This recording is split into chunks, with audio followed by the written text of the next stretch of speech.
Section 7702 changes that can help you.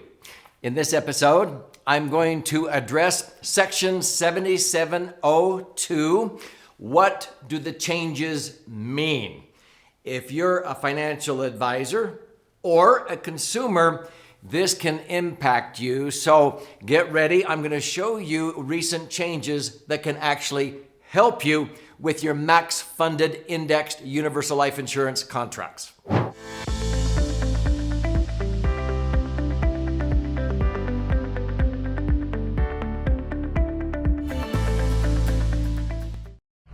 So I'm Doug Andrew. I've been a financial strategist and a retirement planning specialist now for more than 4.5 decades.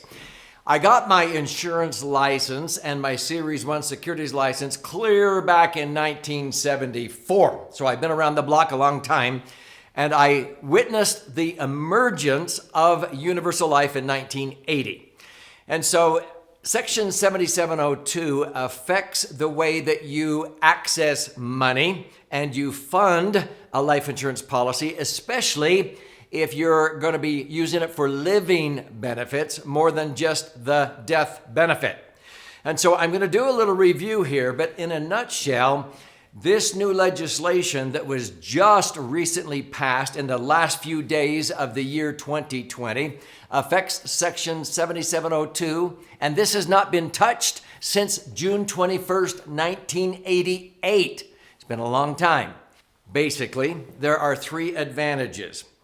You will see that if you're maximum funding your life insurance policy to be able to get the best net internal rate of return as quick as possible to use it for retirement income that's tax-free, you will now be able to put in more money. You'll be able to put it in at a faster pace, which will reduce the costs quicker. So those are the 3 big benefits, and I'm going to illustrate these numbers for you. So especially if you're a financial advisor, you're going to be very interested in studying these examples as I proceed. Now, if you're a consumer, if you're a policyholder, I'm going to do a little review here in just a moment. But please pay attention to the screen as I show you what's going on here, because this happened on December 27th of 2020. It was really a surprise. Changes were made to the U.S. tax code as part of the Federal Consolidated Appropriations Act. And so for life insurance policies issued on or after January 1st, 2021, these changes may have modified some or all of the tax-related premium limits in your policy. People go, what's going on? So the purpose of this is, as a result, this U.S. tax code change, the tax-related premium limits, and we call these TEFRA and Defra and TAMRA, the guideline level and the guideline single premium, and I'll review those in just a moment. So they have been updated accordingly. So let's do a little review so that you understand what I'm talking about. For years, ever since Universal Life was first created in 1980, it was the brainchild of E.F. Hutton, and they weren't an insurance company, but they decided to introduce a life insurance contract where you could take the least amount of insurance the IRS would let you get away with, and you put in the most premium as the IRS would allow as fast as they allow. And it turns into a tax-free cash cow. So back in 1980, I had about 3,000 clients I was responsible for in 13 Western states. And they were never happier than when I got their money out of the market and into these maximum funded universal life insurance policies. Now, indexed universal life didn't come out till 1997, and that tweaked the rate of return as interest rates started to come down. I have averaged 8, 9.6, 10.07% rates of return for the 40 years that universal life has been out. When E.F. Hutton first came out with it, people were throwing in big lump sums like $500,000. I had clients put in $500,000 back in 1980, 81, 82. They were earning 11, netting 10, because only 1 percentage point paid for the insurance that the IRS had to be there in order for it to be tax-free. And so they're earning a net rate of return of 10%. On $500,000, that's $50,000 a year. They started pulling out $50,000 a year tax-free instantly. The IRS came in and said, what are you doing? Hutton said, we're not doing anything wrong. They went to court. E.F. Hutton won. Long story short, In 1982, under the Tax Equity Fiscal Responsibility Act, it spells the acronym TEFRA, and then 2 years later, because they didn't know what they were doing, they passed under the Deficit Reduction Act, Defra. This TEFRA-DEFRA corridor dictated the minimum amount of life insurance, death benefit, you had to have attached to it, okay, so that it qualified as tax-free under Section 72E and 7702 and 101A of the Internal Revenue Code. 72E says money inside of a life insurance policy will grow tax-free with the interest and dividends. 7702 talks about how you can access the money tax-free for retirement income. 101A says that when you finally die, it blossoms in value and transfers income tax-free. Nothing else in the Internal Revenue Code does that. And so in order to fall under that definition, you had to stay out of the category of being defined as an investment, because investments are taxed sooner or later, and they're usually subject to market volatility. We don't want to be under that definition. So in order to stay tax-free, you had to comply with TEFRA and Defra. In 1988, the Technical and Miscellaneous Revenue Act was passed, June 21st, and this affected Section 7702. And this is how fast you can put the money in. So TEFRA and Defra relate to the amount of insurance. TAMRA relates to how you can access your money tax-free. If you've watched any of my educational videos, I usually compare this to a bucket as a metaphor. So let me show you the metaphor of a bucket, and then I'm going to give you some quick examples of what this means. I would often compare a life insurance policy to a bucket. This is a repository. It is a container that holds your money. So you're determining how much money you want to put into the bucket. So let's say you want to put in $500,000 over a 5-year period, 10-year period, 20-year period, 30, it doesn't matter. So you determine the amount of money you want to be grandfathered to be able to put into the bucket. And you want all your compound interest to be tax-free. So in order to do that, under TEFRA and Defra, you had to determine the least amount of insurance that you had to attach in order to qualify as tax-free under those 3 sections of the code. So for a 60-year-old, if you wanted to put in $500,000, you had to have a minimum death benefit of $1,250,000, okay? You could buy way more life insurance than $1,250,000 for $500,000. That's not the point. What you want is the least amount of insurance that you can get away with. You want to be able to fill it up with money and earn a rate of return of 11 back in 1980. People were earning 11% up to 15%, but they were netting a 1% less than that. If they earned 11, they netted 10. That was the objective, not the death benefit. So TEFRA and Defra dictated the minimum amount of insurance. For a 60-year-old, it was $1,250,000. For a young 20-year-old, they had to have more because their life expectancy was greater. But an 80-year-old, they could get away with less insurance. But TEFRA and Defra gave parity. So parity means the older you are, and even if you're unhealthy, you can squeeze down the death benefit under TEFRA and Defra. So if your objective is the greatest net internal rate of return, a 60-year-old can earn 11 and net 10, just like a 22-year-old athletic marathon running female or an 80-year-old. We had a 79-year-old friend of our family, and he had 3 blocked arteries, adult onset diabetes, a prostate cancer episode. He was able to earn 11 and net 10, and he only had to have a little bit more insurance than the amount he was putting in, because the objective was tax-free income, not the death benefit, okay? That was TEFRA and Defra. Now, if you're earning 11 and netting 10, this spigot right here on the bucket is the cost of the insurance that the IRS says has to be there in order for it to be tax-free. It's actually watering a nice money tree at the end of the day that's going to blossom. If you put in $500,000 and you die, it's going to blossom to $1,250,000 and transfer tax-free, okay? So it's really not a cost, it's a benefit. But that has to be there or it moves away from tax-free insurance in the Internal Revenue Code over to taxable investments. We don't want that. In 1988, a lot of brokerage firms, banks, and credit unions were complaining because these were safer.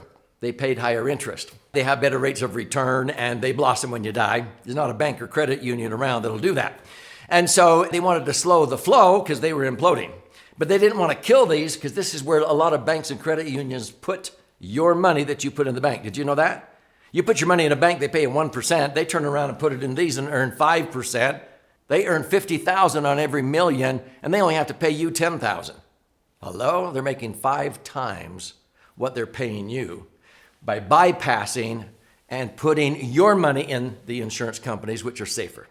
So TAMRA was passed in 1988, and it said, oh, if you want tax-free income, you cannot put in all the money all at once. I've been using $500,000 as an example.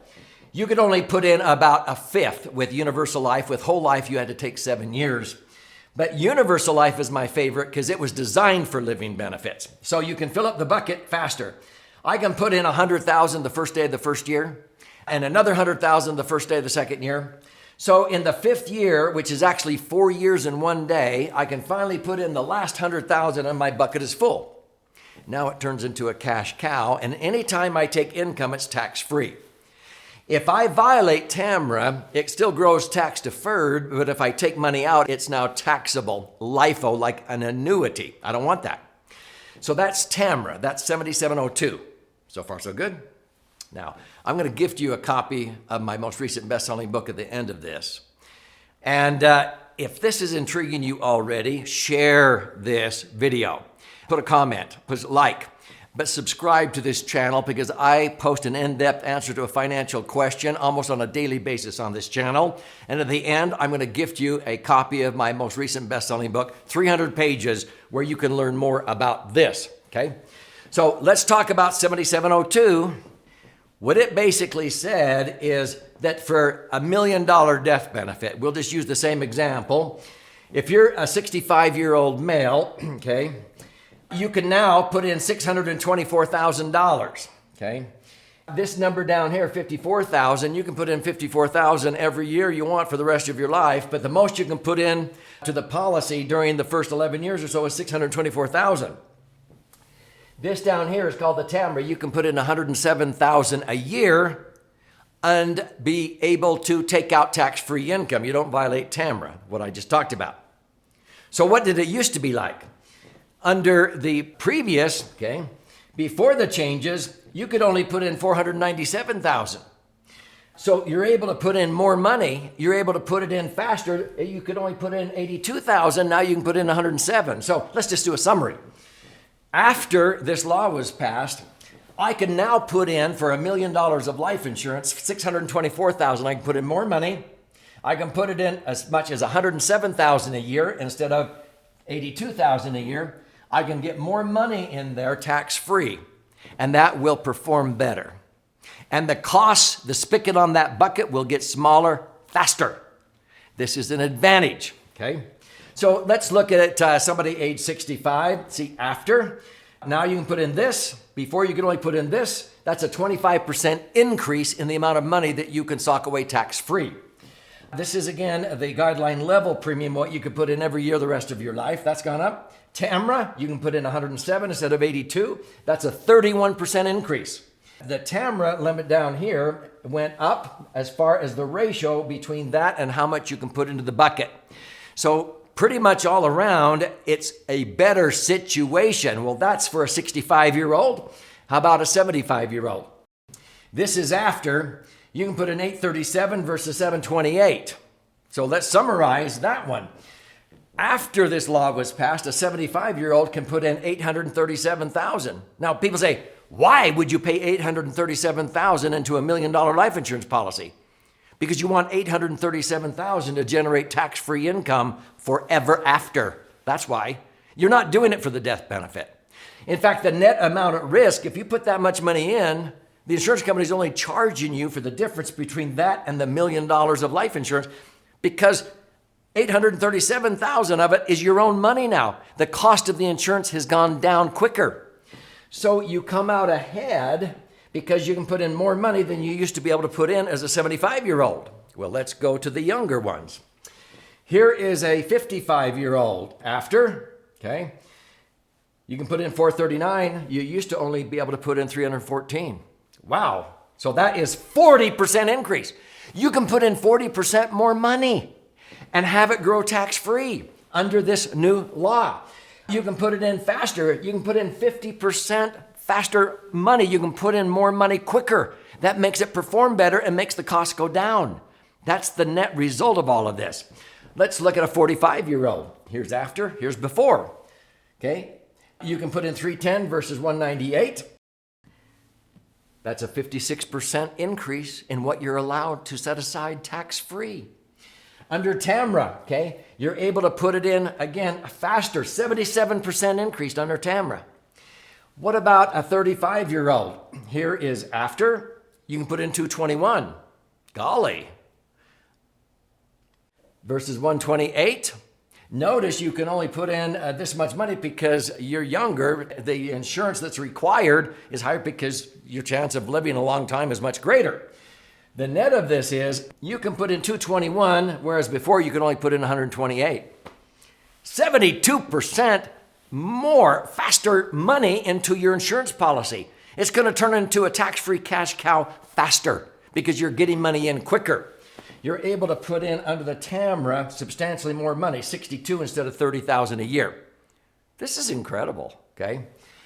Now, could you take less life insurance? Yeah, but frankly, I think most people are going to want to put in more money because most of my clients ended up opening new insurance policies every 2 or 3 years. That was a nice problem because they had more money.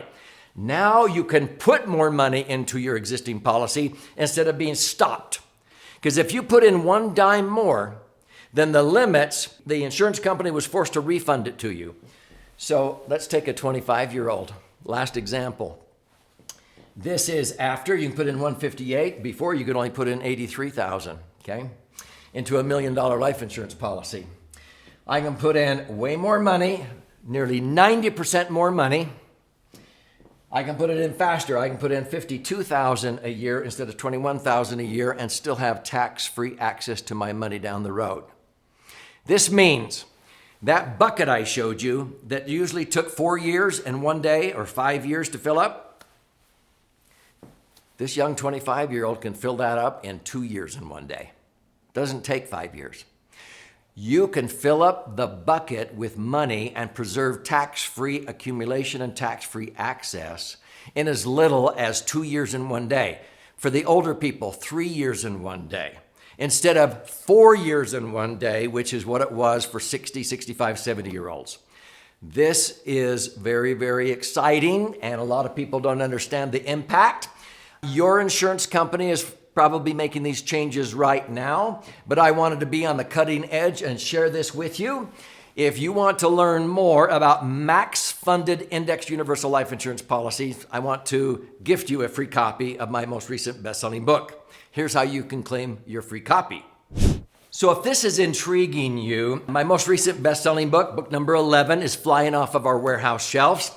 And I've been sending out nearly 1,000 a week. I want you to claim your free copy.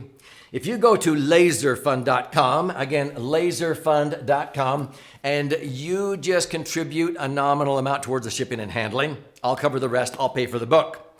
And it is actually 300 pages of charts, graphs, and information, and also it contains 62 actual client stories of how a max-funded indexed universal life insurance policy is the dream solution, the financial Swiss Army knife for all kinds of financial goals, not just retirement. To do what? Accumulate your money tax-free and then be able to access your money tax-free if you're in compliance with Section 7702.